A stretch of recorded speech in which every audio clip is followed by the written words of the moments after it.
the citizens of Niger. We have to be allowed to do what we want, to appoint the president we need. Outsiders must not impose people upon us to manage us. That's the end of it. As citizens of Niger, we're against the French military bases, the American bases, the Canadian and the Italian bases. All those foreign bases that are in Niger, we don't need them.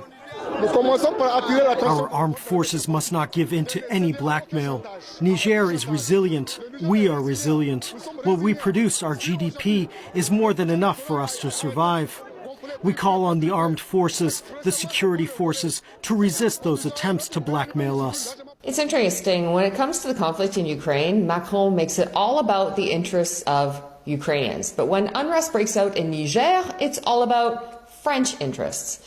It wasn't that long ago that Italian Prime Minister Giorgia Meloni was undressing France on the world stage and exposing its colonial interests in all their glory. This is a child who works in a gold mine in Burkina Faso. It's one of the poorest nations in the world. France prints colonial money for Burkina Faso, which has gold. In return, they demanded 50% of everything Burkina Faso exports ends up in the coffers of the French treasury. The gold that this child goes down a tunnel to extract mostly ends up in the coffers of the French state. So the solution is not to take the Africans and bring them to Europe. The solution is to free Africa from certain Europeans who exploit it and allow these people to live off what they have. In the end, Macron might try to dress up and justify his actions and frustrations as defending democracy in Niger rather than economic neocolonialism.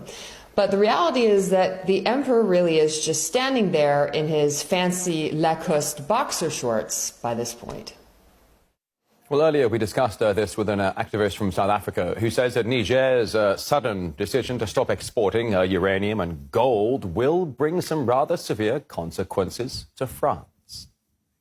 Cancelling and blocking any sales to France of the uranium will not affect them in any way because, after all, they were not benefiting. It will affect France immensely because the existence of France, the French economy's entire existence, depends on exploitation of Africans and African resources. There is no France without Africa.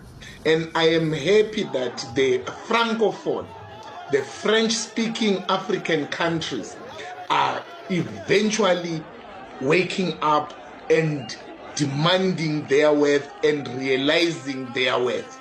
France is a criminal state that survives on looting and exploiting and stealing and killing of African people in the French-speaking countries all over, in Congo, Burkina Faso, everywhere. Russia has already played a pivotal role in awakening the black people. Russia has worked as a messiah who was sent to Africa to awaken them, to conscientize, because the relationship that African people and the African countries had with the West was that of slavery, was that of master and a slave, was that of colonialism, and it was that of a garden boy and a kitchen cat. Russia then came